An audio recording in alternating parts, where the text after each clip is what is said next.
Hey guys, welcome back to MTG Spec. I just got back from the Kamigawa Neon Dynasty tournament and came in dead middle. It was number 4 out of 8 players. So kind of got my butt handed to me. I did 2-1 the first round, 1-2 the second round, and then 2-1 the third round. So, so I mean, the guy who beat me the second round, David, he had the Wandering Emperor, flashed it in, whooped my ass with it, and then after the game was over, he showed me his pulls. He got 2 of the exact same mythic rare planeswalkers. So that was pretty wild. So this is the deck I wound up going with. So I had 7 planes, and I had 7 mountains. I had one card I gave to my friend Buck, which was the foil rare stamped, pre-release stamped thing. He collects lands, so had no choice. Uncharted Haven was okay. This was a beast. Roadside Reliquary was awesome. Draw a card if you control an artifact. Draw a card if you control an enchantment when you sack it. My biggest complaint about this set is that it feels sort of claustrophobic in terms of all the themes that they're trying to shoehorn into one set. Typically they have, when they design a set, they have like artifact matters or enchantment matters. This one, it seems like artifact matters and enchantment matters together. But I will say they did a good job of designing it where you have a lot of just artifact creatures kind of sprinkled in. So whenever I busted that land, I would like look around my board state and I'd go, oh yeah, there's a creature. That's fine. I got that guy. But I will say this. If you're looking around and you're trying to find an artifact creature, like look at this guy compared to this other artifact creature, also in red. Like this one does not have, first of all, it barely looks red. Like the border is very different. And, you know, granted, it's a foil. But, yeah, it's just like that little artifact creature. You have to really kind of strain your eyes for it because there's a little bit of red border there, a little bit of red border there. The rest of this just could be some weird samurai shit. So when you're making a set where enchantments matter, where artifacts matter, maybe don't go so crazy with the design where you can barely tell what the stuff is at a glance.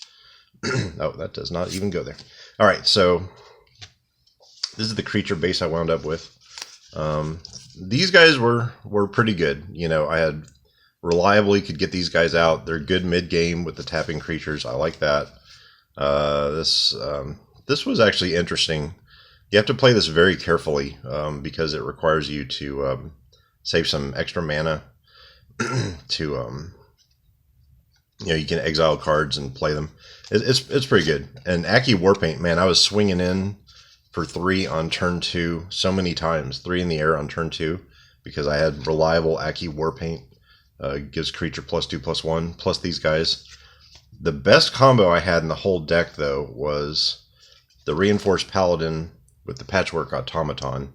This guy, whenever you cast an artifact spell, put a +1/+1 counter on it, and this guy bounces back to your hand at the end of every turn. So he was getting a permanent +1/+1 every turn, and he had haste, so he could keep attacking. And there's actually one of my opponents had a samurai that whenever it attacked, it could tap an opponent's creature. Well, you know, this guy was impervious to that because he was never in play to be tapped. So that was kind of cool. Let's see what else we had. Had 2 of these, so they reliably. No, I'm just kidding. Never once pulled one. Lion Sash doesn't. You know, artifact creature equipment cat. I know what those words mean, but not in that order. They did some weird stuff with this set. These equipments that are alive and you can reconfigure. It's sort of like the bestow creatures from the original Theros block. It's kind of cool. It's not bad. But it's a little strange. This card is fantastic. There's so many incidentally artifact creatures in this set that the up to 1 is great. I actually wound up destroying 0 artifacts one time just to get the counter early on for some air damage. It was great. Decent little shock if you have modified creatures. This guy was kind of blah. Let's see what else we got. Intercessor's Arrest is absolutely fantastic. Best removal I had in the whole pulls. Enchanted permanent can't attack, block, or crew vehicles, and its activated abilities can't be activated unless they're mana abilities. So that was awesome. You know, I came to this set lured in by the promise of vehicles, and I literally only pulled 2. I didn't pull a single Fox Pilot. I was totally ripped. So, god dang it. I really wanted to crew vehicles. Back when we were playing Kaladesh, like the draft, no one would pass me a vehicle because they knew I was like a Annie Oakley with my vehicle precision shots, and like I would get in a chain where every time I would play a new creature, they would just be crewing an existing vehicle. So it almost felt like I had 0 summoning sickness throughout the whole game. So this tournament actually felt like the end of the Kaladesh run where everybody stopped passing me these things. This guy was really good. Peerless Samurai, the Menace, very handy, and the little mana fixing is actually pretty helpful too. Excuse me. 2-3 lifelinkers, not bad. This guy was a beast. The Blade Blizzard Kitsune, double strike, not too bad. This guy also, I got him off once, and my opponent had frozen up a couple of my creatures with whatever that. Yeah, this thing. I had 2 guys that were under arrest, and they happened to both be samurais, so this guy actually came out and swung for 8-3 haste, and they did not see that coming, so that was pretty cool. Sunblade Samurai, not bad. A little vigilance for, 4/4 vigilance for 5 mana, not too bad. Never used the channel ability, though. Ironhoof Boar, I exclusively use this to get an aggressive early start. That's pretty much all I did with it. And then lastly, I had this nuke. I actually had this sitting in my hand the game I was playing against the guy with the 2 Wandering Emperors. I could have cast it for the 10 damage right to the face, but he was still at 20 life because he was just effectively blocking everything I did. So kind of got outplayed, I guess. I'm super rusty. I was when I was driving around, like getting to the tournament, I was trying to remember, like how many sets has it been since I played Magic? And I got as far back as like Ikoria, so at least 13 standard sets, not even counting all the fancy schmancy sets in the middle. So my review of this set is it's fun. It does play pretty well. I like the land cycle. I like the art. I was a little bit perturbed by the advertisement for it, where they were sort of promoting transhumanism, which I'm not really for. That's kind of like some evil ass globalist Illuminati shit, in my opinion. But once you get into it and you realize they're just being mechs and samurais and whatever. I mean, does this look like a company with an evil agenda? It's just some goofy ass shit. It was fun though. So Wizards, you kind of won me over. Now these are the you can laugh at me now. These are the rares. This guy actually, I had a couple opponents playing him. He was okay.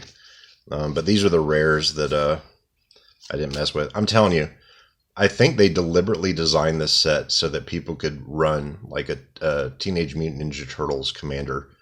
Because you got the Silver Fur Master, like the old Splinter guy. There's some Kappa turtle dude. I don't know. It seems interesting. This broke my heart because I pulled this in like one of my last packs, and mechs were already out of reach. But I am going to build a red, white, and blue vehicles deck, and I'll tell you what. There's a artifact in this set, or a vehicle or something that's like the heart of some mech, super mech. And man, all I wanted to do is build Liberty Prime and rid the world of communism. And I didn't make it, but man, it looks like it's gonna be a fun deck to put together. But anyway, ultimately, I don't know if I'm gonna buy any more draft boosters. The 6 I got in this pre-release kit were, it was fun, but like for me, all eyes are on this guy. I'm gonna detach the camera. Higetsugu. I've been trying to say this guy's name all day.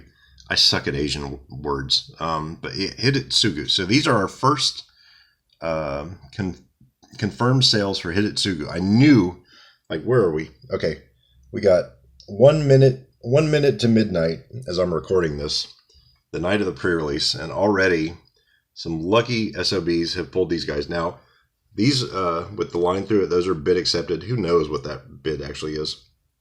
But we do have a confirmed bid of $249.95 for the blue guy. By the way, who would pay that much for the yellow neon? Like 651 something? It's like, this is the one that they're going to send in packs of 20 to every WPN store. Don't spend any money on the yellow one. Be real. But so we have a 250 seems to be the floor. It can only go up from here, and that is, I don't remember the rarities. Maybe blue's greater than green is greater than red. I don't know exactly, but yeah. So one of them has already sold for that much. Now, like I said, I did place 4th, so I was on the bubble. So I'm going from my only draft packs to probably my only set boosters. I'll take these 2 set boosters happily, but to be honest, I'm team Hitotsugu. I want the collector boosters, and I like some of the other collector booster things they've got going. So anyway, let's see what we get. Little bonus pack opening at the end. All right. Oh, Japanese. Oh, Fabrique au Japon. Okay, so yeah, Japanese. We got some Japanese pack boosters. Oh, that's nice. Cool. Bunch of Oni masks. Very nice. That is a nice looking swamp.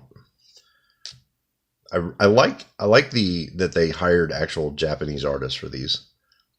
They look really good. All right. All right, we're getting into some uncommons and then back to, oh, Kaito Shizuki. Very cool. All right, well, we got a mythic rare planeswalker. Very nice. All right, commune with spirits. Okay, well, you know, here's our transhumanism poster boy. So, yeah, get those chips installed in your heads, everybody. Freedom is for suckers. All right, now, let's see what else we got here. I'm Liberty Prime. Please, give me the Liberty Prime guy. All right, what do we got? That is, that'd be a hell of a thumbnail. Hint, hint, YouTube. All right, self-esteem. See these guys. Wait. Is this the guy? No. I'm looking for, I have a Batman Commander deck, so I need a Lucius Fox. Whoa, is that a, oh, that's like an axolotl. My my roommate Lilith loves axolotls. Or my future roommate Lilith, I should say. All right, Gloom Shrieker, Secluded Courtyard. I never saw this one. All right, looks pretty groovy. Eater of Virtue, okay. Not bad.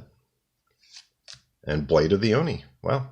So I got 2 mythics in 2 packs and a lovely little thing there and a bunch of useless. I rarely tear up anything, but I hate these stupid things. Just give me a token, dude. All right, well, so this is what I got for my prizes. Yeah, not too bad. Rebate.